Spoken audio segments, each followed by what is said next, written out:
Mi nombre es Solana Lanchares Vidar, vengo de La Pampa, soy artista digital, trabajo con programación y live coding.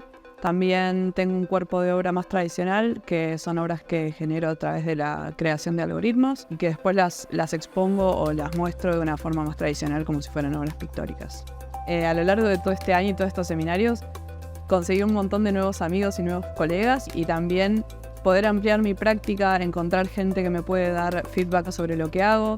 También poder ver los procesos creativos de otras personas es algo muy enriquecedor para todo artista, me parece. Pero principalmente creo que es como la calidad humana, el haber encontrado un montón de gente con la cual conectar a nivel tanto creativo como personal. Particularmente este seminario a mí me resultó como muy interesante porque considero que lo que estamos abordando, que es sobre cómo llevar adelante proyectos y cómo financiarlos y demás, es algo que siento que necesito perfeccionar y esta es una posibilidad para eso.